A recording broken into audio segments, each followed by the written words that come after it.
मुख्यमंत्री कौन होगा ये सामूहिक फैसला होगा। तेजस्वी के नेतृत्व बने और इसको कोई बुराई बनाए नहीं।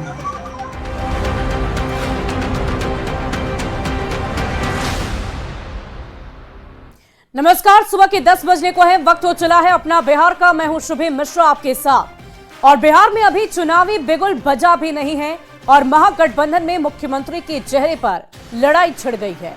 मंगलवार को कांग्रेस प्रभारी कृष्णा अल्लावरू ने यह जरूर कहा कि आरजेडी से गठबंधन जारी रहेगा, लेकिन अगले ही क्षण उन्होंने ये कहकर सियासी बम फोड़ दिया कि चुनाव में चेहरा कौन होगा ये अभी तय नहीं है।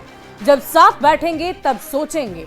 और ऐसे में सवाल तो उठेंगे ही कि क्या तेजस्वी की सीएम उम्मीदवारी कांग्रेस को मंजूर नहीं है?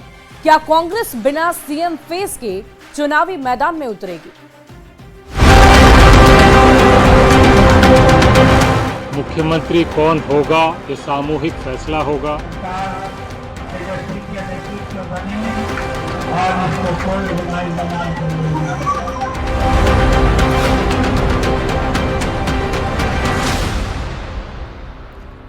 वहीं दिल्ली में हुई कांग्रेस की बैठक के बाद बिहार कांग्रेस के प्रभारी कृष्णा अल्लावरू ने कहा कि आरजेडी से गठबंधन जारी रहेगा, लेकिन अगले चुनाव में चेहरा कौन होगा ये अभी तय नहीं है।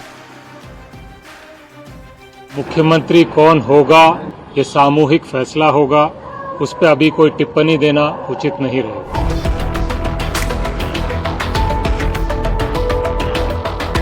दिल्ली में बिहार कांग्रेस के नेताओं की बड़ी बैठक हुई। बैठक के बाद कांग्रेस प्रभारी कृष्णा अल्लावरू ने कहा कि आरजेडी से गठबंधन जारी रहेगा, लेकिन अगले ही क्षण उन्होंने ये कहकर सियासी बम फोड़ दिया कि चुनाव में चेहरा कौन होगा ये अभी तय नहीं है। जब साथ बैठेंगे तब सोचेंगे। इंडिया गठबंधन जब बैठेगी, सीट्स के बारे में चर्चा करेगी, मुख्यमंत्री कौन होगा कौन नहीं होगा घोषित करना है नहीं करना है ये सामूहिक फैसला होगा, उस पर अभी कोई टिप्पणी देना उचित नहीं रहेगा। एक तरफ कांग्रेस के प्रभारी कृष्णा अल्लावरू कह रहे हैं कि गठबंधन का चेहरा कौन होगा यह अभी तय नहीं है। दूसरी ओर आरजेडी के राष्ट्रीय अध्यक्ष लालू प्रसाद कुछ दिन पहले ही साफ साफ कह चुके हैं कि कोई भी माई का लाल तेजस्वी सरकार बनने से नहीं रोक सकता, यानी तेजस्वी को सीएम बनने से कोई नहीं रोक सकता। सरकार तेजस्वी के नेतृत्व बने और इसको कोई बुराई बनाए नहीं। अब तक ये माना जा रहा है कि तेजस्वी यादव बिहार में महागठबंधन के चेहरा हैं। तेजस्वी के चेहरे पर ही महागठबंधन 2025 के चुनावी रण में उतरने जा रहा है, लेकिन कांग्रेस के प्रभारी कृष्णा अल्लावरू ने चेहरे पर चिन्ह खड़ा करके सियासी कयासबाजी को बल दे दिया है।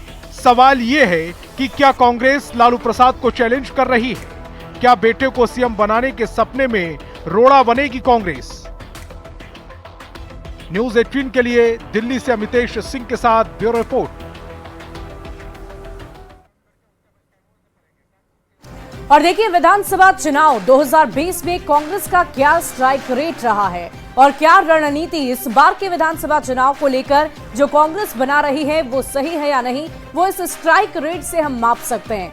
सबसे पहले हम आपको बताते हैं कि बिहार में कांग्रेस का स्ट्राइक रेट क्या रहा साल 2020 में।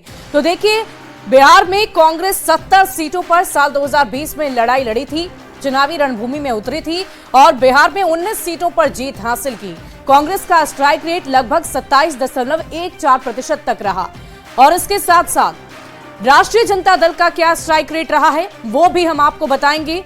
राष्ट्रीय जनता दल 144 सीट पर लड़ा और राष्ट्रीय जनता दल को 75 सीट मिली, 75 सीटों पर जीत हासिल हुई और राष्ट्रीय जनता दल का जो स्ट्राइक रेट रहा वो 52.08% रहा है। अब इसके साथ साथ कांग्रेस की हम एक बार फिर से बात करेंगे कि लोकसभा चुनाव 2024 में कांग्रेस का क्या स्ट्राइक रेट रहा। तो देखिए, बिहार में कांग्रेस 9 सीटों पर लड़ी। कांग्रेस बिहार में मात्र 3 सीट ही जीत पाई और यहां स्ट्राइक रेट रहा था 33.33%।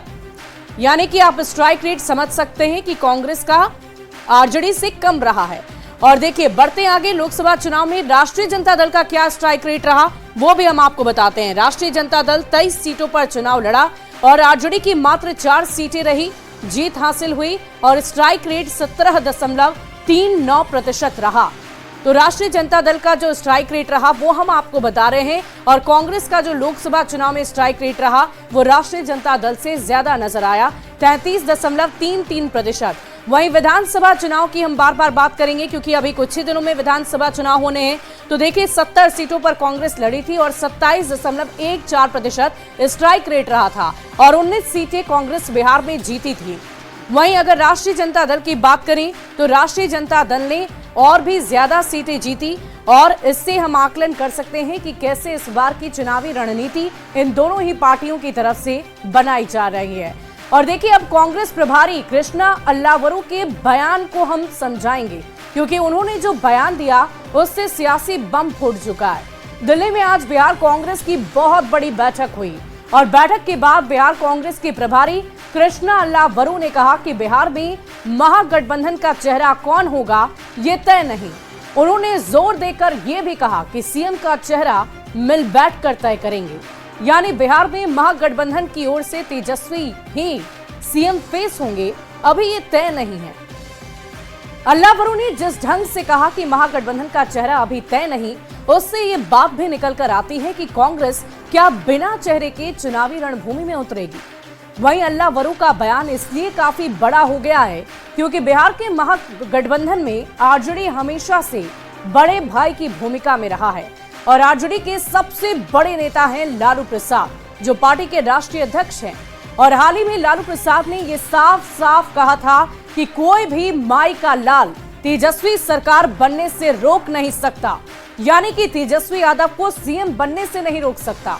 दूसरी ओर पिछले चुनाव तक बी टीम की भूमिका में रही कांग्रेस के प्रदेश अध्यक्ष ने साफ साफ ये कह दिया कि इस बार विधानसभा चुनाव में महागठबंधन का चेहरा अभी तक तय ही नहीं है, यानी महागठबंधन में सीएम फेस पर पेंच है। यानी कि एक तरह से कांग्रेस ने आरजेडी को सीधे सीधे आंख दिखा दी है और अब संभव है कि कांग्रेस को आरजेडी के बड़े भाई की भूमिका मंजूर नहीं है। बार बार इसकी चर्चा इसलिए भी की जा रही है क्योंकि कांग्रेस में बहुत सारे बड़े बड़े बदलाव किए गए हैं, जिससे ये समझ में आ रहा है स्पष्ट तौर पर कि कांग्रेस इस बार की चुनावी रणभूमि में बी टीम नहीं बल्कि ए टीम बनकर उतरना चाहती है। वहीं महागठबंधन में मुख्यमंत्री के चेहरे पर छिड़ी बहस पर सियासत भी सुलग गई है। हालांकि राष्ट्रीय जनता दल का साफ कहना है कि किसी के भी बोलने से कुछ नहीं होगा, होगा वही जो शीर्ष नेतृत्व तय करेगा। देखिए, ये अंदर की बात है और माननीय राहुल गांधी, सोनिया गांधी कांग्रेस के लीडर हैं, बड़े लीडर हैं, और जब उनका घोषणा हो चुका है और महागठबंधन के सभी शीर्ष नेतृत्व ने घोषणा कर दिया है कि बिहार में महागठबंधन चुनाव लड़ेगी, जिसका नेतृत्व तेजस्वी प्रसाद यादव करेंगे और सीएम का चेहरा तेजस्वी यादव ही होंगे। कांग्रेस कभी नहीं चाहेगी, ऐसे भी कांग्रेस का कोई अस्तित्व नहीं है।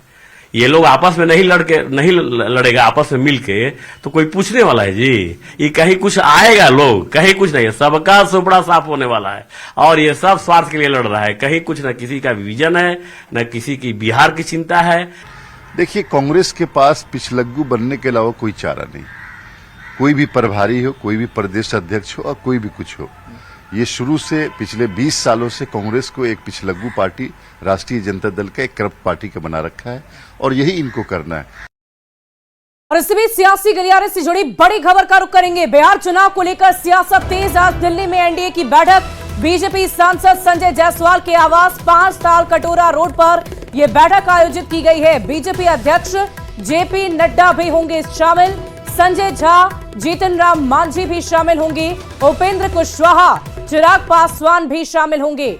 रात्रि भोज पर एक साथ बैठेंगे बिहार के सभी एनडीए सांसद। बिहार विधानसभा चुनाव से पहले आज की ये बैठक कई मायनों में काफी महत्वपूर्ण मानी जा रही है।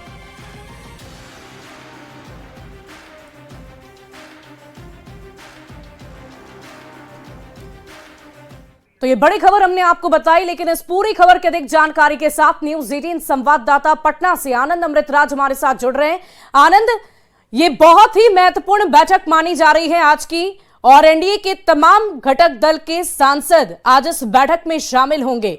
यानी कि ये एनडीए की एकजुटता को दर्शाता है। एक तरफ जहां महागठबंधन में रार की बात कही जा रही है, तो दूसरी तरफ एनडीए एकजुट होकर लगातार बैठकें कर रहा है। देखिए, निश्चित तौर पे सुबह और दिल्ली में जो बैठक हो रही है, जो बीजेपी के सांसद है दिलीप जायसवाल, जो बेतिया से आते हैं, उनके आवास पे हो रही है। अब से कुछ देर पहले हमारी बातचीत हो रही थी जो बिहार के प्रभारी बीजेपी के प्रदेश अध्यक्ष दिलीप जायसवाल, उनसे बातचीत हो रही थी। उन्होंने कहा कि वो कल ही पहुंच गए हैं दिल्ली और उन्होंने बोला कि जनरली सदन चलता है तो ऐसे भोज होते रहते हैं, इस पे कोई बहुत ज्यादा सियासत सोचने की जरूरत नहीं है। लेकिन सबसे बड़ी बात है कि चुनावी साल है। चुनावी साल में एनडीए के तमाम सांसद अगर एक जगह जुटेंगे, तमाम घटक दल के नेता एक जगह जुटेंगे, तो जाहिर तौर पे डिनर डिप्लोमेसी होने से कोई रुक नहीं सकता है और इस तरह की बातें होंगी, चुनावी बातें भी होंगी। वो भी तब जब 29 तारीख को बिहार में अमित शाह आ रहे हैं, 30 तारीख को गोपालगंज में एक सभा को संबोधित भी करने वाले हैं। उसके पहले एनडीए नेताओं का एक जगह जमावड़ा कई तरह के संकेत देता है। जाहिर सी बात है, इफ्तार के समय भी एनडीए के नेताओं ने यह बयान दिया था कि जब नीतीश कुमार ने इफ्तार का आयोजन किया या फिर चिराग पासवान ने इफ्तार का आयोजन किया था तो उसमें तमाम एनडीए घटक दल एक साथ दिखे थे, जबकि दूसरी तरफ आरजेडी ने जब किया था तो उसमें कांग्रेस के कई बड़े नेता नहीं थे। जाहिर तौर पे एनडीए के आज जो बैठक हो रही है दिल्ली में संजय जायसवाल के यहाँ, उसमें भले ही डिनर डिप्लोमेसी की बात हो रही हो, लेकिन उसमें कई सारी चर्चाएं होने की पूरी संभावना है। वो भी तब जब अमित शाह पटना आने वाले हैं और 29 तारीख को एनडीए के तमाम जो घटक दल के नेता, उनके साथ भी उनकी बैठक होने वाली है। तो चुनावी साल में राजनीति पे भी बात होगी। आने वाले समय में 2025 के विधानसभा चुनाव में जो बार बार एनडीए की तरफ से नारा दिया जा रहा है कि 2025 225 का आंकड़ा कैसे छूना है, बार बार दावा किया जा रहा है, तो वो इतना आसान नहीं है। कैसे रणनीति बनाई जाए, आने वाले समय में क्या कुछ परिस्थितियां, बिहार में वर्तमान में क्या परिस्थितियां, किन मुद्दे को लेकर जनता के बीच में जाना, वो तमाम मुद्दों पर चर्चा होगी। और जाहिर सी बात है, जब खाने के मेज पे बैठते हैं, कई सारी बातें, राजनीतिक बातें खाने के मेज पे ही हो जाती है। तो जाहिर तौर पे ये देखना दिलचस्प होगा कि जब संजय जायसवाल के आनंद, क्या हम ये समझ सकते हैं कि एनडीए बार बार जनता को भी ये मैसेज देने की कोशिश कर रहा है कि हम एकजुट हैं और एकजुट होकर ही चुनावी रणभूमि में उतरेंगे? और एक तरफ जहां विपक्ष में रार की बात सामने आ रही है, बार बार कांग्रेस और आरजेडी के बयान अलग अलग सामने आ रहे हैं, तो क्या लगता है कि ये जो बैठक एक साथ एकजुट होकर की जा रही है, चाहे वो इफ्तार पार्टी के बहाने हो या डिनर के बहाने हो, इससे जनता को भी बड़ा मैसेज जाएगा? जाहिर सी बात है, अगर आपका गठबंधन मजबूत है, पूरी एकजुटता से आप एक साथ हैं, तो इसका एक मैसेज आता है। चुनावी साल में ये भी एक मैसेज देने का एक बड़ा तरीका है अपने वोटरों को।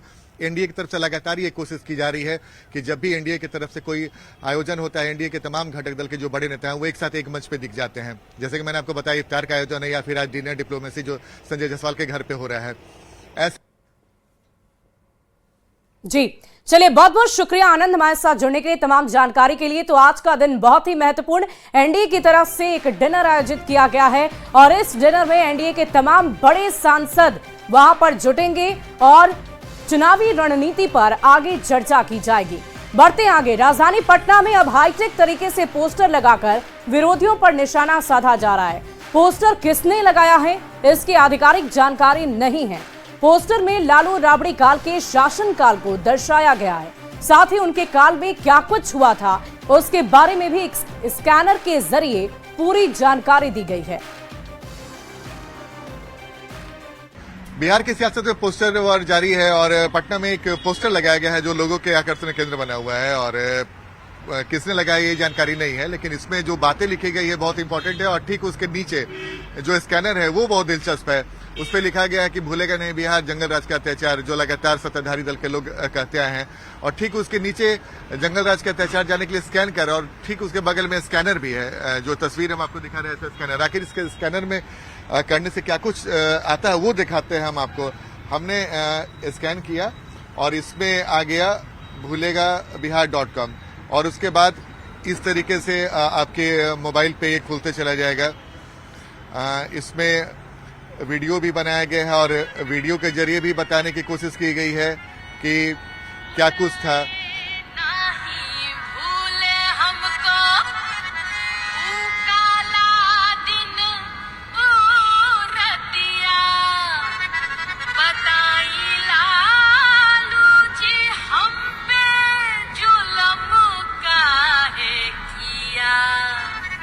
तो ये तो गाने के जरिए भी बताने की कोशिश की गई है। इसके अलावा आगे जंगल राज अत्याचार, जंगल राज का काला चिट्ठा, एक कई सारी बातें इस पे लिखी गई है और लगातार इस पोस्टर के जरिए बताने की कोशिश की गई है लालू यादव और राबड़ी देवी के शासनकाल का। जाहिर सी बात है चुनावी साल में ये तमाम बातें लिखी गई है और किसने ये किया है ये दिलचस्प है, लेकिन जो भी हो पोस्टर के जरिए लगातार हमला बोला जा रहा है और ये पोस्टर अपने आप में एक नए तरह की तस्वीर दिखाता है और अब हाईटेक तरीके से भी अपने विरोधियों पर हमला करने का सिलसिला जारी है। तो हमने इस पोस्टर के जरिए आपको बताने की कोशिश की कि पटना के सड़कों पर इस तरह के पोस्टर भी लगा आरजेडी पर निशाना साधा गया है। कैमरामैन दीपक के साथ आनंद अमृतराज, न्यूज 18 नेटवर्क, पटना। तो पोस्टर किसने लगाया ये तो साफ नहीं हो पाया है, लेकिन इस हाईटेक पोस्टर पर सियासत भी शुरू हो गई है। नई पीढ़ी को साक्षात्कार होना चाहिए कि लालूवाद विचारधारा के चलते कितना सामाजिक और राजनीतिक संकट इस बिहार ने झेला। बिहार के माथे पर कलंक का टीका लगा तो QR कोड से स्कैन करिए, लालू राबड़ी राज का, आतंक राज का चेहरा बेनकाब हुआ मिलेगा। यह बिहार के नई पीढ़ी के लिए आवश्यक। बिहार के जनता को और खास करके नौजवान को, जिसने 90 से 2005 तक की स्थिति को नहीं देखा है, उसको तो जानना चाहिए कि लालू जी और राबड़ी जी के शासनकाल में किस तरह नरसंहार होता था। अपहरण एक उद्योग बन गया था, चलने के लिए सड़क नहीं थी, बिजली नहीं था, पानी की व्यवस्था नहीं थी।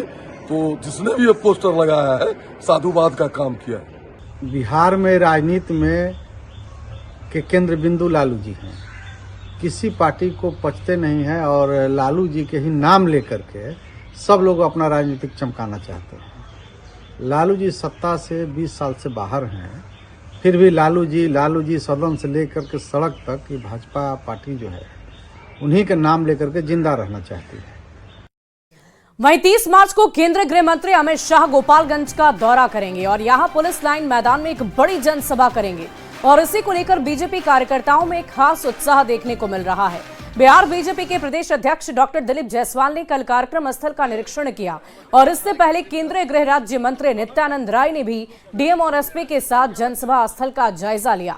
माता जानकी का भव्य मंदिर बनाने की घोषणा करने के बाद केंद्रीय गृह मंत्री अमित शाह पहली बार गोपालगंज जा रहे हैं। एनडीए के कार्यकर्ता तो उत्साहित हैं, लेकिन सबसे ज्यादा खुशी यहाँ की जनता में है। जो जनता अपने वैसे गृह मंत्री को देखना चाहती है, जिन्होंने धारा 370 की समाप्ति की, जिन्होंने देश से नक्सलवाद का सफाया किया और जिन्होंने माता सीता के भव्य मंदिर बनाने की घोषणा की है।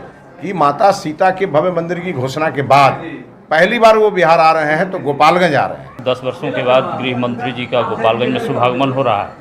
इसके लिए हम केंद्रीय नेतृत्व और बिहार के अपने पार्टी नेतृत्व को धन्यवाद देते हैं कि गोपालगंज का उन्होंने जगह का चयन किया है। और अब बात वक्फ संशोधन बिल के खिलाफ मुस्लिम संगठनों के प्रदर्शन की करेंगे।